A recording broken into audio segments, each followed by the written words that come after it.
Shalom, shalom, excellent peuple de Dieu de partout dans le monde. Bienvenue à votre émission Délivrance profonde. C'est une émission où nous prenons un sujet par rapport à la délivrance et nous entrons en profondeur.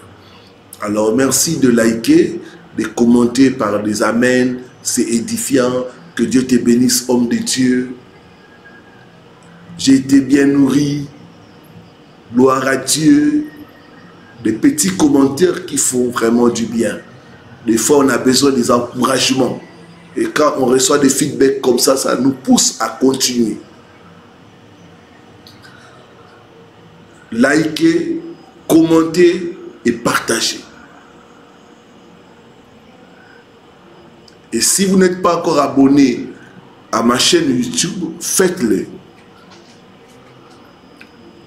Voilà. Avant d'entrer en profondeur, j'ai avec moi certains de mes livres qui vont vous aider vraiment à aller de l'avant et surtout à vivre la victoire. Donc je vous recommande ce livre, Sortir des prisons de la sorcellerie. Sortir de prison de la sorcellerie.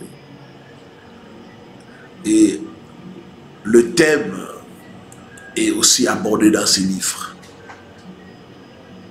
Et dans les livres, ici, je parle de prison des maladies, de célibat, et je parle de comment prier par rapport aux ces différentes prisons pour expérimenter la délivrance.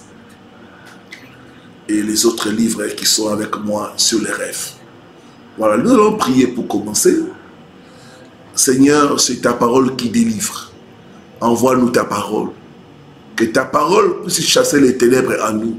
Que ta parole puisse briser tout joug de l'ennemi sur nos vies et sur nos familles. Au nom puissant de Jésus-Christ. Que l'homme disparaisse et que toi, tu sois vu. Au nom de Jésus. Amen. Sortir du célibat prolongé. Prends avec moi quelques passages bibliques. Je vais parler comme un père. Je vais parler comme un coach. Je vais parler comme un pasteur, comme un berger. Je vais aussi parler comme un mari. Je vais aussi parler comme un conseiller conjugal.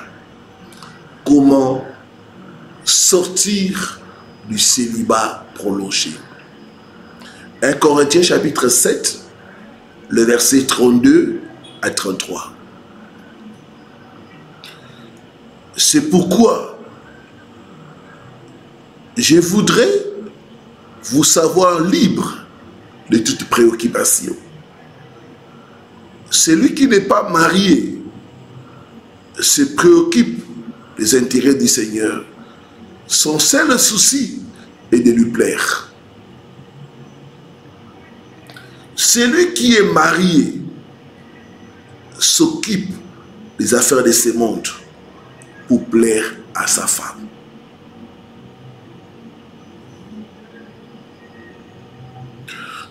Un Timothée, chapitre 5, le verset 14.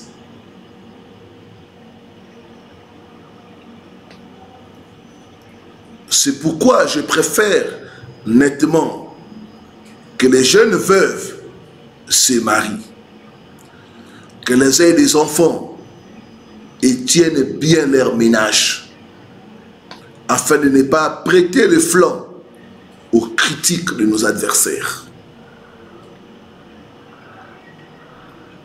Beaucoup souffrent du célibat prolongé. Les femmes sont le plus touchées que les hommes. Je reçois beaucoup de cas de femmes qui m'écrivent, ça fait plus de 10 ans, aucun homme ne me regarde, aucun homme ne me drague. D'autres m'écrivent pour me dire, homme de Dieu, les hommes me laissent tomber sans que j'aie rien fait de mal. D'autres encore, c'est des partenaires moins sérieux qui s'intéressent à eux.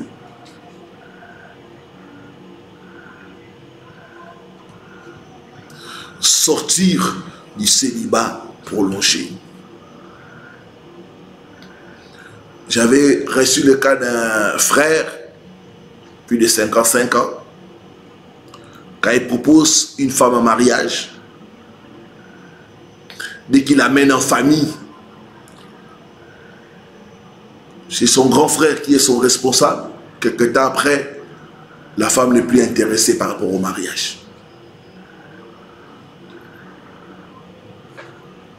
D'autres, vous êtes là, 26 ans, 30 ans, 40 ans, 50 ans, seul, divorcé,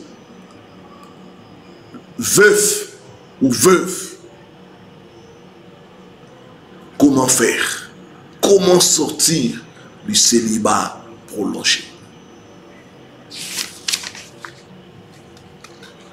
Voici les étapes qui vont vous aider à sortir du célibat prolongé. 1. S'attacher au Seigneur et chercher à lui plaire. Bien-aimé, pendant le moment de célibat, c'est le moment d'aller en profondeur et de développer sa relation avec Dieu. Proverbe 8, le verset 17 à 18. La Bible dit ceci.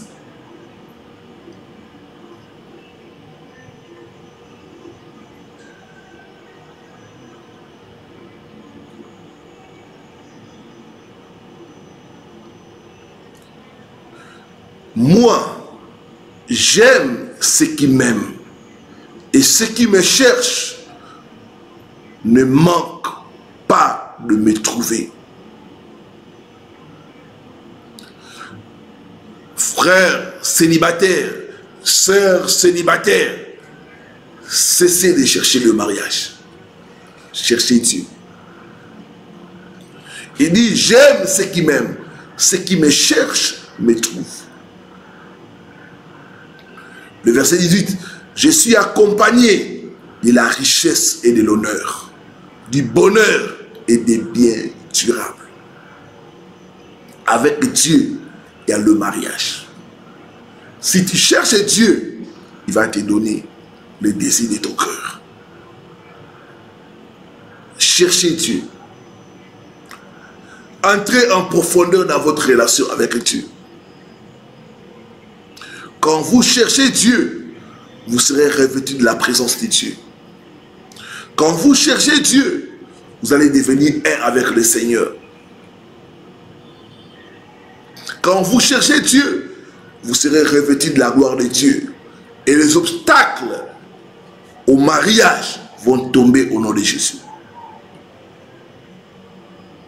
Il y a 4 obstacles qui touchent beaucoup de gens.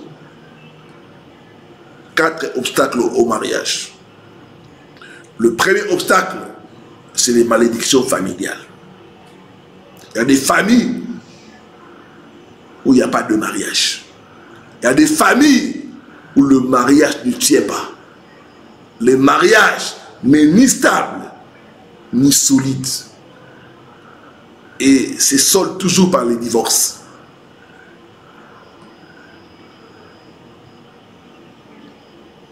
Quand vous cherchez Dieu, cette malédiction anti-mariage sera brisée au nom de Jésus.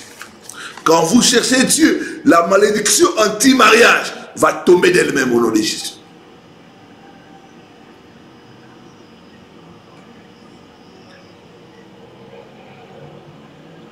Deuxième obstacle au mariage, c'est les esprits de mari et femme de nuit. Il y en a qui ont tout le temps des rêves sexuels.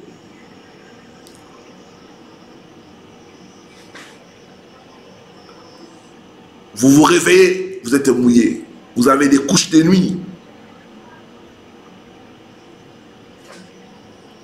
Et lors d'une délivrance d'une sœur, l'esprit de mari de nuit s'est manifesté en elle. Et l'esprit disait, je l'ai marié la nuit.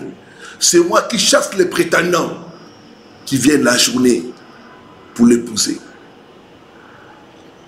Comme dit la parole de Dieu, mon peuple est détruit faute de connaissance. Quand vous cherchez Dieu, vous serez revêtus de sa présence. Et les maris, femmes de nuit n'auront pas de choix que de quitter votre corps. La Bible dit, celui qui s'attache à une prostituée est un avec lui. Mais celui qui s'attache au Seigneur devient un seul esprit. Quand vous vous attachez à Dieu, quand vous cherchez Dieu de tout votre cœur, vous devenez un. Et les maris, femmes de nuit n'ont pas de choix que de lâcher au nom de Jésus. La Bible dit, là où est le Seigneur, là est la liberté. Je te vois être libéré au nom de Jésus. Je te vois être libéré au nom de Jésus. Troisième obstacle au mariage, c'est le voile spirituel, le voile mystique. Il y a beaucoup de femmes qui sont voilées. Et des fois, je reçois beaucoup de cas, pasteur, moi, on ne me voit pas. Je peux m'habiller n'importe comment, personne ne me remarque. Je n'ai pas de félicitations, je n'ai pas de compliments. Il y a beaucoup de femmes qui sont voilées. D'autres ont des masques sur eux. Et c'est un réel obstacle spirituel qui empêche les femmes de se marier. Et souvent, lors des délivrances, je reçois beaucoup de cas de femmes qui ont des masques. Et souvent, lors des délivrances, je dis toujours aux gens d'enlever. Il y a d'autres, on a mis des toiles d'araignée, d'autres, on a mis des masques. Et quand nous commençons à enlever, à détruire cela, vous verrez même la beauté sortir. Je parle à toi, ma soeur, tu as des bonnes qualités, tu as des qualités que les hommes recherchent. Mais ne te voient pas, parce que spirituellement, tu es voilé. Je vois le Seigneur te délivrer au nom de Jésus. Tout voile qu'on a mis sur toi, je déchire ce voile et je les brûle par le feu au nom de Jésus-Christ de Nazareth. Reçois ta délivrance au nom de Jésus. Le quatrième obstacle, c'est le manque de maturité. Vous n'êtes pas solide. Votre fondation n'est pas solide. Bien-aimé, le plus important, ce n'est pas de se marier, mais de demeurer dans le mariage. Quand la fondation n'est pas solide, quand viendra la pluie, les attaques de la famille, de l'entourage, eh bien, le mariage ne va pas résister. Vous devez grandir dans la foi. Vous devez développer votre foi. Vous devez parler par la foi. La femme disait, tout va bien. Il y aura une file d'attente. Déclarer de bonnes paroles. Le manque de maturité. Ah, moi, je ne vais plus me marier. Ah, non, déclare qu'il y aura une file d'attente des candidats. Je porterai le voile. Je me marierai. Dieu satisfera les désirs de mon cœur de me marier. Vous savez, quand on est dans le célibat prolongé, des fois on perd espoir. On commence à confesser négativement. Bannissez les confessions négatives. Ton mariage sera célébré au nom de Jésus. Tu te marieras au nom de Jésus. Tu auras tes propres enfants au nom de Jésus.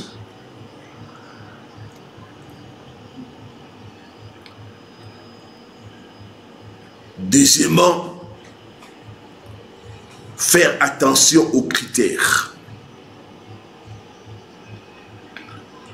Beaucoup d'hommes et de femmes n'arrivent pas à sortir du célibat prolongé à cause des critères.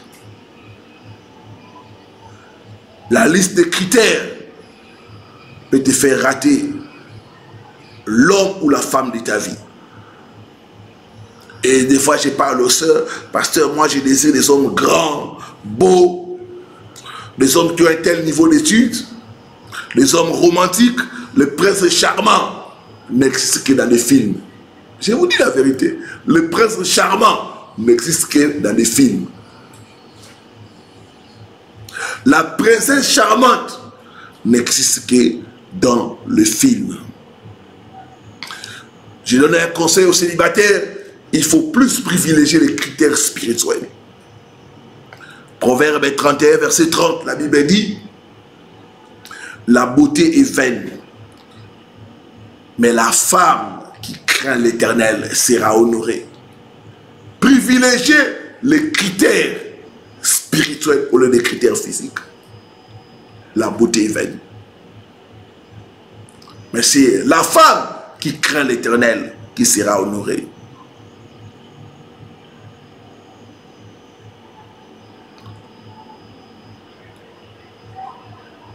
Dieu sait ce qu'il te faut. Fais confiance à Dieu. Il va te donner ce qu'il faut. Dieu ne nous donne pas ce que nous avons envie, mais ce qu'il nous faut. Épouser une femme à cause de sa beauté, c'est comme prendre une chaussure qui n'est pas de ta pointure. Tu prends la chaussure seulement parce que la chaussure est belle. Tu vas souffrir. Et beaucoup sont en train de souffrir à cause du mauvais choix. Je vois Dieu te délivrer au nom de Jésus. Je vois Dieu te délivrer au nom de Jésus. Comment sortir du célibat prolongé? Troisièmement, sois ouverte. Il y a des gens, des célibataires, chrétiens, des femmes célibataires qui ne sont pas ouverts ni ouvertes. Sont ouvertes. Dans ton lieu de travail. Fréquente les gens dans ton assemblée. Ne sois pas renfermé sur toi-même. Sois gentil. Sois introverti. Intéresse-toi aux gens. Bien-aimé, il est plus facile d'aborder une personne souriante qu'une personne colérique. J'ai vu beaucoup de sœurs rater le mariage. Pourquoi? Parce qu'elle est toujours colérique, toujours anxieuse et soucieuse. Tu dois être une personne facilement abordable. Les activités de l'église, implique-toi. Sois actif, sois active. Entre dans un département. Intéresse-toi aux autres. Développe le fruit de l'esprit. Le fruit de l'esprit, c'est la joie et la paix.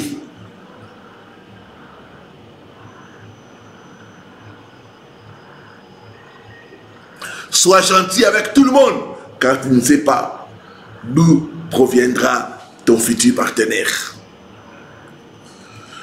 Quatrièmement, prendre soin de son apparence. Quel que soit ton niveau d'abattement, de découragement, il ne faut pas se laisser aller. Il y a des sœurs qui se sont négligées parce que le mariage ne vient pas. La Bible dit, l'homme regarde ce qui frappe les yeux. Tu dois savoir prendre soin de ton apparence. C'est important. Quand on regarde une personne, la première chose qui nous touche, c'est l'apparence. L'homme regarde ce qui frappe les yeux. Il faut soigner son apparence. Sois bien habillé, parfumé, propre.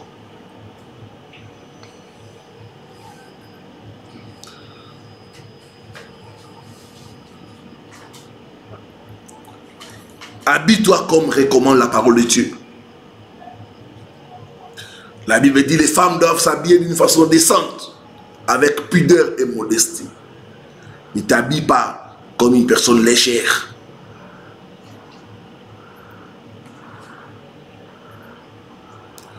Ne sois pas une femme qui attire les hommes par des moyens non bibliques. Non. La Bible dit, c'est la bénédiction de l'Éternel qui enrichit. Il a fait suivre d'aucun chagrin. 5. Fais le nécessaire pour avoir une situation stable. Vous savez, quand vous vous mariez, il y a beaucoup de défis, il y a beaucoup de charges. C'est toujours bien l'homme ou la femme qui a une situation stable. Fais l'effort, travaille, fais ton nécessaire pour avoir une situation stable. Quand on se marie, il y a des charges. Loyer, facture, nourriture, les enfants.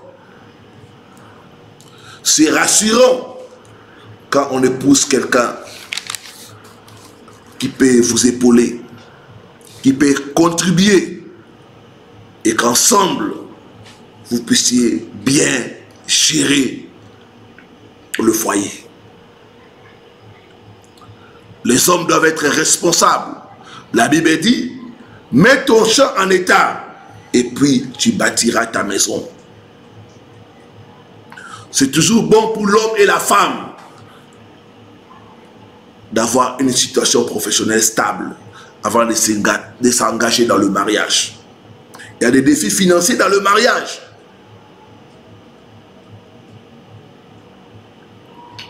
Et c'est important. En conclusion, je dirais aux célibataires, ne cédez pas à la tentation. Il faut marcher dans la sanctification pendant ton célibat. Cherche Dieu. Cherche à être revêtu de la présence de Dieu. La présence de Dieu attire les bénédictions. Et parmi les bénédictions, il y a le mariage, il y a l'épanouissement, il y a le bonheur, il y a la sécurité et il y a la prospérité. J'aime ceux qui m'aiment et ceux qui me cherchent me trouvent. Que Dieu te visite. Que Dieu accomplisse ton désir de te marier au nom de Jésus-Christ. Père, je t'apporte ton peuple qui souffre de célibat prolongé. Toute malédiction familiale qui leur impose les célibats soit brisée au nom de Jésus-Christ. Brisée au nom de Jésus-Christ. Tout esprit de mari, femme de nuit qui les empêche de sortir du célibat, je brise l'alliance, je proclame le divorce au nom de Jésus-Christ de Nazareth. Que le voile des ténèbres sur ma soeur soit brûlé par le feu au nom de Jésus. Père, aide tes enfants à devenir matures.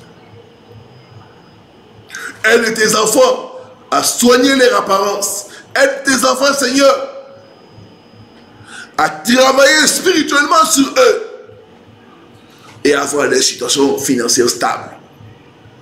Je les bénis au nom de Jésus-Christ de Nazareth. Amen. Amen. Voilà, que Dieu te bénisse. Au cas où tu as besoin d'assistance, il y a un numéro qui est au bas de votre écran. Écrivez-moi. Et je ferai le plaisir de vous aider, de vous accompagner pour votre délivrance au nom de Jésus-Christ. C'était votre serviteur, le révérend Paul Richard Pandi, depuis Kinshasa. Shalom, shalom, shalom.